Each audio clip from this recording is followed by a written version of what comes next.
ba tata na ba mama, lelo ezali mokolo monene. Lelo ezali le 3 octobre. Le 3 octobre 1921, toyebi kuna mokolo ezalaki mokolo ya pasi. Mokolo oyo bakatelaki Papa Simon manda ya liwa. Kuna bakangaki ye, bamemi ye, bakendeki kosambisa ye na ba juge. Ba juge basambisaki ye, bango basambisaki injustement, bakateli ye etumbu ya liwa. Kuna ye azalaki na avocat te, avocat ezalaki kaka ye moko. Mokolo mwa lelo le 3 octobre, kobanda le 3 octobre 1921 kino lelo, Papa Simon Kimbangu kobanda mosala na ye kino mokolo mwa lelo esali 101 ans na mosala na ye. Yango yo biso toyei lelo koyanga na kati na esika oyo mpona ekaniseli ya mokolo yo.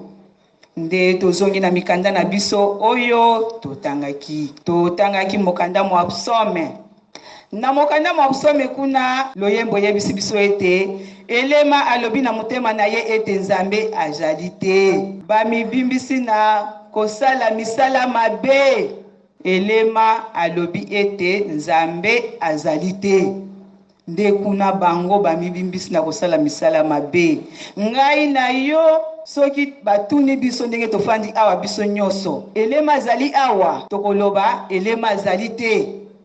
Pamba te biso toyebi Nzambe. Tokolobaka elema azali oyo ayebi Nzambe te. Batu ya mokili kuna bazali kotambola bango nde bazali bilema. Na kotala malamu, vrai elema ezali yo mwana ya tata Nzambe. Elema ya solo ezali yo mwana ya tata Nzambe. Bamokili bango bafandi na mayele na bango balobi fotosala moziki. Moziki na biso pona kosungana. Tosala réunion na biso pona kosungana. Yo mwana ya tata Nzambe ozali na Nzambe. Lisu ya Nzambe ezali likolo na yo. Yo lobi malamu atandenge nazali kokende kosambela, malamu nazala na moziki. Pona moziki kuna soki na kufeli bakoya kopesa nga enveloppe. Na moziki kuna soki nazwi likambo bakoya ko assistenga, bakotala ngai, bakomemela nga eloko ekosunga ngai. Bongo soki natali na lingomba bakokanisa ngai te. Meme bayoki na bango sango ke ngai na kufeli bakoya kotala ngai te. Me yo mwana ya tata Nzambe, yo okei na moziki. Kuna na moziki bazali na mibeko na bango. Po esika bato mibale misato bakosangana, mibeko ekozangaka te. Bazali na mibeko na bango. Awa biso banzembo na biso tokoyembaka yango yo. Awa biso molato na biso tokolataka yango yo. Awa biso sima ya maso fo mutu na mutu azwa molangi moko. Bo yo mwana ya tata Nzambe oke kozoma na bango. Na tango wana vrai elema azali nani? Vrai elema ezali yo mwana ya tata Nzambe oyo bimisi makolo na yo na lopango ya tata na yo. Olandi mokili, ulie mokili nde landa yo olandi mokili pona posa ya mosolo. Tala kuna tozali kobungisa milimo na biso kolanda posa ya mokili. Kasi kuna na se alobi tata Nzambe esika ye avandi lisu na ye ekotalaka epai na bana na ye oyo akolukaka Nzambe na solo. Yo ndenge ofandi ngai ndenge na telemi awa, eske ngai nakolukaka Nzambe na solo? Soki nakolukaka Nzambe na solo fona boya nyoso oyo mokili ezali kosala. Mokili ebengi te nga nazali kuna te, nga nazali epai ya tata Nzambe. Nasala nyoso oyo tata Nzambe azali kosenga na ngai. Nde wana ngai nabengami mwana ya tata Nzambe. Tobimisa makanisi na biso kuna. Biso tozali lisusu bato ya kosala misala wana te. Biso totia kaka elike na biso epai ya tata Nzambe. Yende akopesa biso maso oyo ezangi biso na nzoto pe na molimo. Na mokanda mwa biso mwa Exode 20. Na mokanda mwa Exode 20 mokanda mwa mobeko elingi koloba kobima. Soki kobima ezalaki elingi koloba ete kokota nde ezalaki liboso. Bana ya Israel bakotaki na mokili mwa Egypte. Bakotaki bowumbu. Na bowumbeli na bango na kati na bowumbu na maleli na bango epai ya tata Nzambe. Solo tata Nzambe ayokaki maleli na bango. Kuna alobaki na Moïse kende kolongola bana ya Israel na bowumbu. Moïse pe esalemaki bongo, solo alongolaki bana ya Israel na bowumbu. Bakei bazali kokima. Kokende liboso bake kokoma na mai motane. Nzambe biso tosuki, bipai tokomi, baini na biso bakozwa biso. Nzambe atuni Moïse, osimbi nini na liboko? Lingenda, bwaka yango na mai. Nakotala etamboli ya bana ya Israel, ndenge bazalaki na yango na mboka Egypte. Ndenge bamitondisamaki na makambo ya mabe ya mbindo, oyo esengelaki te. Bakoka kokende kokota na mboka wana, pamba te mboka wana ezalaki bule. Yango wana tata Nzambe azwaki mibeko zomi apesi na Moïse. Moïse ayaki kotangela bana ya Israel mibeko zomi. Nzela bazali kokende, mobeko ezali kotangama. Nabokei na bango kokoma kuna na pembeni ya mboka. Tata Nzambe alobi Moïse, kundola lisusu mobeko mbala ya mibale. Pamba te na moni mobeko elali. Kundolela bana ya Israel mobeko mbala ya mibale. Solo Moïse atangamaki mobeko lisusu ya mbala ya mibale pona kopesa na bana ya Israel. Nde kuna tata Nzambe alobi Moïse pona banongi zomi na mibale bakende kotala mboka. Moïse asalaki bobele bongo. Azwaki banongi zomi na mibale bakendeki kotala mboka wana. Batali mboka, bamoni kitoko ya mboka. Na bozongi na bango bazomi bayaki liboso, baye kopesa sango na alo na peli ngomba mobimba. Ya koloba ete ya solo mboka touti ezali kitoko mingi.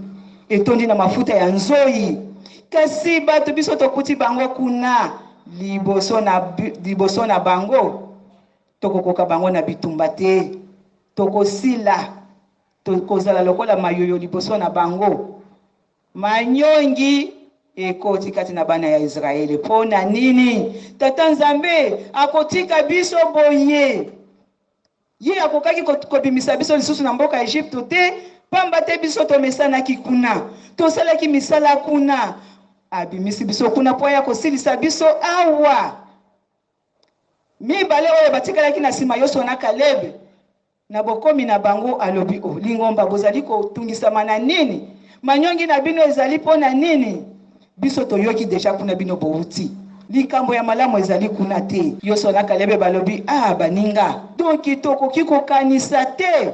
Bolamu oyo tata Nzambe asaleli biso na nzela. Kobima na mboka Egypte. Koya kokoma awa bitumba boni tata Nzambe abundeli biso. Bongo pona kozwa mboka wana tata Nzambe apesa biso yango lokola likabo. Eloko nini ekosala tata Nzambe pasi? Nde kuna tata Nzambe atalaki alobi Moïse na yo na batu na yo bokokota te bobele Yoshua na Caleb. Na bana oyo babotamaki na nzela. Batata na bamama toyebi histoire ya bana ya Israel. Soki tokolobaka histoire oyo pongai na yo tozwa mayele. Lelo oyo na ekeke ya minei tata molimo mosantu aye. Na kati na mokili mobimba totala bolingo ya tata Nzambe. Aponi yo, aponi ngai. Eske ngai nafutaki Nzambe nini? Yo esika ofandi ofutaki Nzambe nini? Poete Nzambe apona kaka yo oyeba ye. Na 4e génération posa ya tata Nzambe ezali biso nyoso tokoka kobika. Nde kuna ye alobi nakopesa mobeko ya sika te. Bobele mobeko oyo bana Israel basalelaki. Kaka mobeko wana nde ngai nakozwa yango nakopesa na ekeke oyo ya minei. Pamba te posa na ngai ezali bana na ngai nyoso bakoka kobika. Mobeko eye epai na ngai na yo mondi mikimbangiste oyo tobiangami na kombo ya Nzambe na biso. Mibeko zomi bazali kotangela biso tango nyoso kobanda lundi ti dimanche tozali kotangela mibeko zomi. Point moko mondimi osiko fandi yo yebi soki moto ya telemi liboso asali erreur yo déjà osote place wana ezali malamu mama na likambo kotosa soki tokotosa mibeko ya tata nzambe nde biso tokobika tobyangami bandimi kasi misala biso tokosalaka ezali ya kokokana na kimondimi te kombo tozwi ya lokumu liboso ya miso ya bato owana te mondimi kimbangisi yo wana ozali koleka na fiere nyonso kasi mpona kotala misala na yo ekokani te na mibeko ya tata nzambe bongo kimondimi na yo ezali wapi kuna na kimondimi ye apesi biso makambo misato alobi mibeko bolingo misala kondima oyo ezangi misala ezali ya kokufa bongo ngai na yo tokosalaka misala ya tata nzambe ngai na yo esika tofandi tokosalaka misala ya tata nzambe tomeseni kaka na kotonga na kofinga na koinana na kobwakela na bamaladi mtema likunya mpona nini ye te yango wana tozali kosala makele mpa na mosala ya tata nzambe likambo wana euti wapi euti kuna biso toutaki na bafamille na biso différent makambo ya mabe oyo bakoko oyo bapapa baboti basimbisaki biso tozali kokoka kotika yango te magie kindoki ekobo pite na kati na lingomba tata molimo mosantu lokuta kutu koloba te kasi lokuta nde ezali koboma mokili kobanda kuna na nkolo Yesu lokuta ebomisi nkolo Yesu na ekulusu lokuta ememi papa Simo Kimbangu na liwa kasi yo mwana ya tata nzambe oyo obyangami mondimi ya tata molimo mosantu yo otelemi na kati na esika wana fona tonga na bebisa lokumu na ye na lokuta na liboso kuna soki ebebi nga na sepeli sima ya kosepela na yo ozwi nini ozwi pasi kolela pe koswa mine kokuta yo korai de dirigeant bopesa biso nzembo ozwaki kombo ya mondimi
Batisi, oye baki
Tata na ba mama to landi nzembo na bokebi nyoso.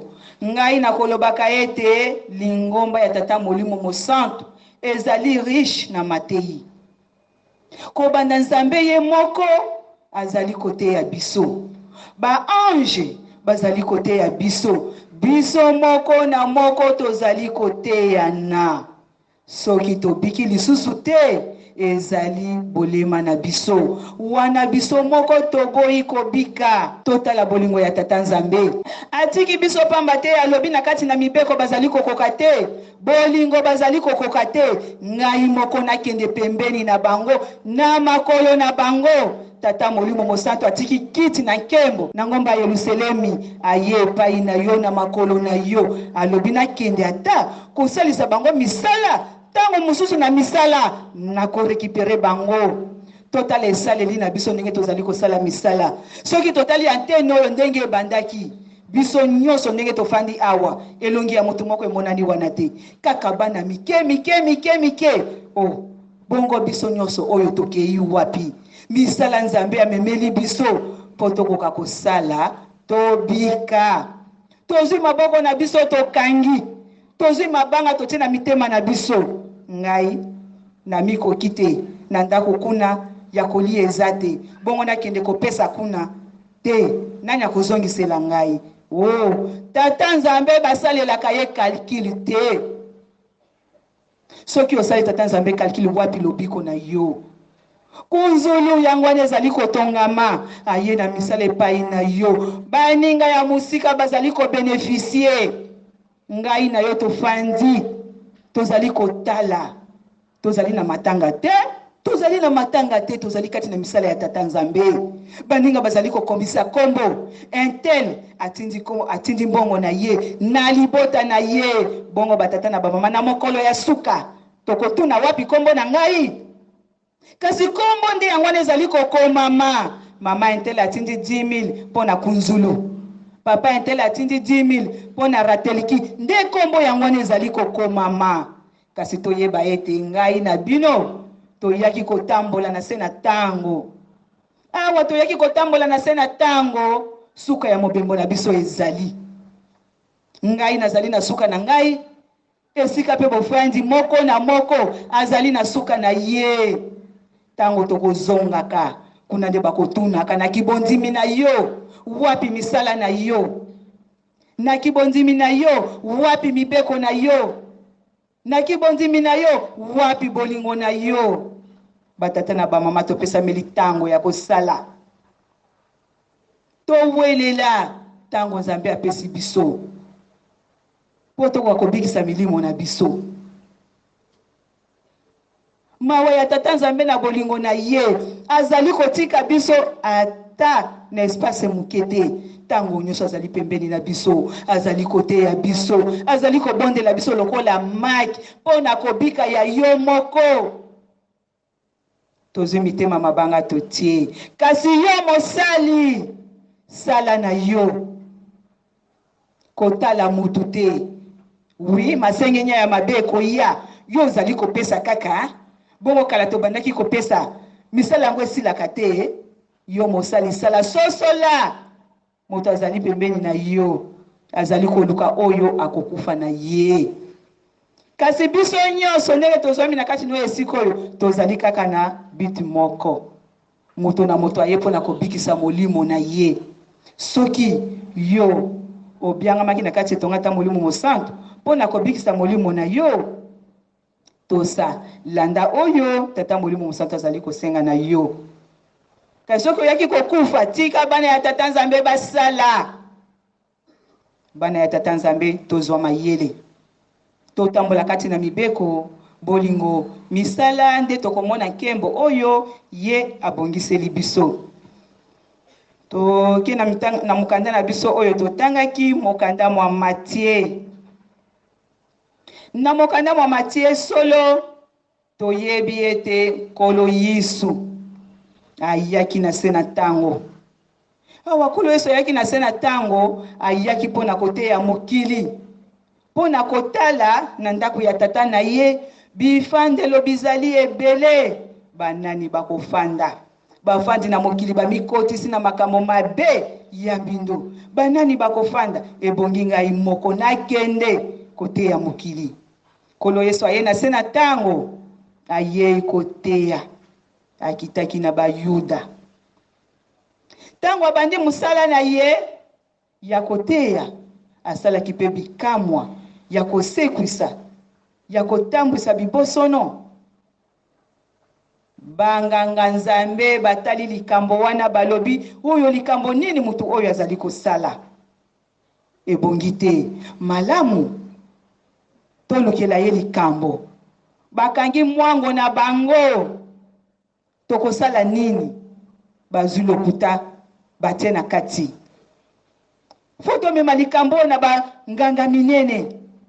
Bakende kosambisa ye. Kuna tokoloba ete ye alobi azali mokonzi na Bayuda. tokoloba ete ye alobi akobuka ndako oyo biso totongaki yango na mikolo ebele, ye akobuka kotonga na mikolo misato te. Tomema ye epai na banganga minene, bamemaki ye epai na banganga minene kosambisa ye na likambo oyo ye ayebi ntina te. Bolamu ya mutu ye moko, mutu abongoli yango mabe, bamemi epai ya Pilate. Pilate atali asambisi. Pilate alobi ngai namoni na nga likambo oyo nakokatela moto oyo etumbu ya liwa te. Kuna bamemaki kolo Yesu na conseil de guerre, nde basambisaki kolo Yesu.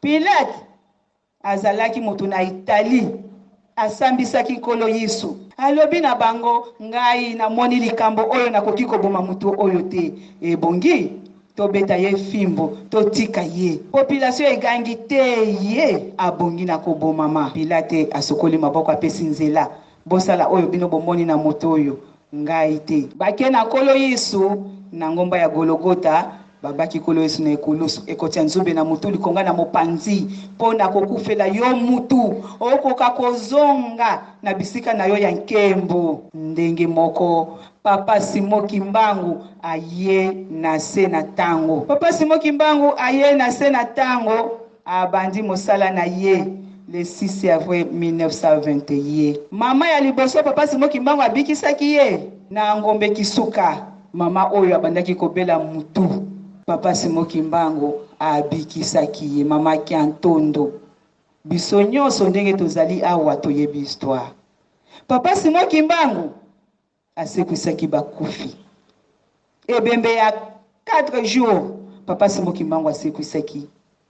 Papa Simon Kimbangu atambwisaki bakoka.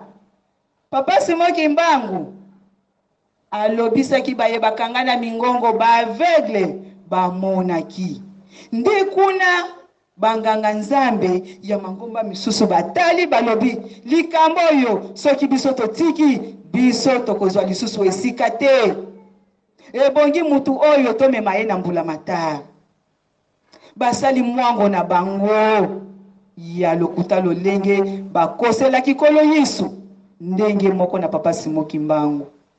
Basali mwango ya lokuta bamemi ye epai ya mbula matari. Tala mutu oyo azali kobebisa mboka, azali koloba na batu ete bafuta pako ya leta te. Ye azali nani abongi na kokangama? Papa Simon Kimbangu ava akangama ye ayebaki deja ke balingi kokanga ye. Atikaki mboka nkamba akendeki na mpanza sanda. Kuna ye akendeki abandaki kosala musala ya Nzambe. Nde kuna kolo Yesu akendeki kokutana na ye. Kolo Yesu alobi na ye alobi bakangaka mokonzi na libanda ya mboka te, malamu ozonga na nkamba. Papa Simon Kimbangu kozonga na ye azongaki na nkamba, abandi koteya. Alobi ebongi totika nyonso ya mabe, tolanda bobele Nzambe. Maji, kindoki, nyonso ya molili oyo tozwaki pa ya baboti na biso, bapesaki biso, batikelaki biso, tobwaka eza na litomba moko te. Nde kuna nde bayaki kokanga Papa Simon Kimbangu. Na le 12 septembre bakangi Papa Simon Kimbangu, bakei na ye na boloko. Nde mokolo mwa lelo oyo ngai na yo tofandeli, nde mokolo oyo bajijaki Papa Simon Kimbangu, bakatelaki ye manda ya liwa epa ya juge de Rosé. Ye azalaki italien. Kolo Yesu italien asambisaki na conseil de guerre. Papa Simon Kimbangu italien asambisi na conseil de guerre. Basambisaki Papa Simon Kimbangu na conseil de guerre. Ye azalaki soda. Ye azalaki moto na lofundu, amemaki mandoki, atambolaki na mwasi ya mutu te. Papa Simon Kimbangu azalaki molobeli ya sango malamu ya mokonzi Nzambe. Pona koboma moto wana ya Nzambe, yango wana bamemaki lokuta po bakende kosambisa ye. Papa Simon Kimbangu asalaki misala mingi ya kokamwa. Jugement bajijaki ye injustement. Bakateli etumbu ya liwa, ye azalaki na avocat te. Kaka ye moko oyo bango moko bakoloba, nde bango moko bakoloba etikali bongo. Papa Simon Kimbangu akei na boloko. Mokolo mwa lelo, mokolo mwa pasi oyo ezalaki na mokolo wana lelo ebongwani esengo. Pasi ya Nzambe ebongwani esengo na ngai na yo. Nzambe Molimo Mosantu andimaki boloko ya liwa pona nini? Andimaki boloko ya liwa pona yo mutu mwindo obima na libulu. Omona na pe mutu kati ya batu. Pamba te biso toyebanaka te. Biso tozalaka eloko pamba bamakaki. Mindele babandaki kobenga biso bamakaki. Me Tata Molimo Mosantu andimi liwa pona yo obenga mamutu kati ya batu. Kasi ngai na yo oyo Tata Nzambe, Tata Molimo Mosantu aye komona pasi po ete tobima libanda tomona na kati na batu. Tala lolenge na biso oyo tozali. Likambo ya motuya ya Nzambe ebimi musika eye epai na ngai na yo oyo tozalaki ata batu te. Eye na mboka na yo na Afrique, précisément na Congo. Yo mwana ya Afrique, mwana ya Congo. Oyebi likambo yo, likambo ya Tata Nzambe euti musika eye epai na ngai. Tokoyambela yango lolenge nini? Likambo yo ezali ngai, ezali yo mwana ya Tata Nzambe. Mondimi Kimbangiste nde toyebi ke eloko ya motuya esili kobima kuna eye kati na biso. Tokosala nini? Na kati na boyokani, na kati na bolingo, mibeko pe misala. Tokanga na liboke, totombola limiere oyo likolo, engala na mokili mobimba. Mokili eyebake, oui, bokonzi na Nzambe, ezali lisusu kuna te, esili kokita na Afrique. Kasi tala ezaleli na biso oyo tozali na yango. Na kati na kokabwana, na kati na koinana, na kati na kotonga, na kati na lokuta. Kasi ngai na yo oyo totelemeli na kati na lokuta, toyebaki lokuta ekobongisaka likambo te. Suka ya lokuta ekozalaka mbeba. Kolo Yesu na lokuta, ye wana na ekulusu. Tata Molimo Mosantu na lokuta, ye wana na boloko. Bongo ngai na yo mwana ya Tata Molimo Mosantu totelemeli wapi? Na kati na kibondimi na ngai, na kibondimi na yo tolandi nzembo, tosala mosala ya pamba te, totosa kaka maye. Tata Nzambe, Kolo Yesu, Tata Molimo Mosantu bazali kopesa na biso, nde na yango nde tokomona nkembo na mokolo mwasuka na nkombo ya Tata Mwana pe Tata Molimo Mosantu. Amen. Asi ataki mbangu kati na mokili ebongwani lelo esengo ya bandimi banso likabo tozwi lelo mingi basosoli te o bandimi tango nini bokososola pasi ataki mbangu kati na mokili ebongwani lelo esengo ya bandimi banso likabo tozwi lelo mingi basosoli te o bandimi tango nini bokososola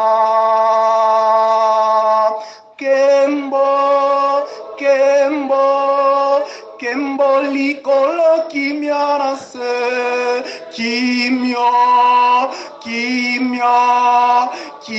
ingela omokili kembo likolo kimia na se kimia kimye ingela omokili tosepela na likabo tozwi lelo tosepela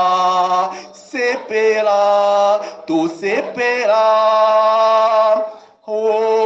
tosepela na likabo tozwi lelo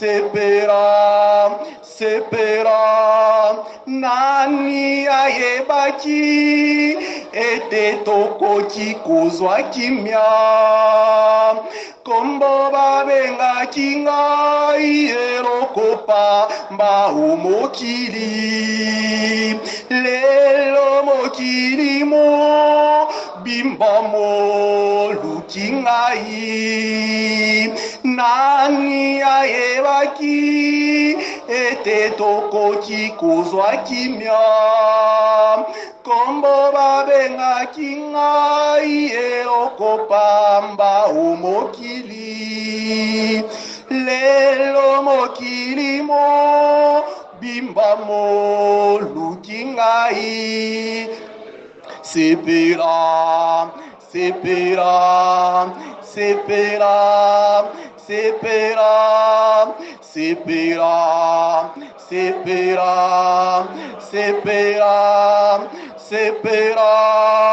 nani ayebaki ete tokoki kozwa kimia kombo babengaki ngai eloko pamba omokili lelo mokili mobimba moluki ngai nani ayebaki ete tokoki kozwa kimia kombo babengaki ngai eloko pamba omokili lelo mokili mobimba moluki ngai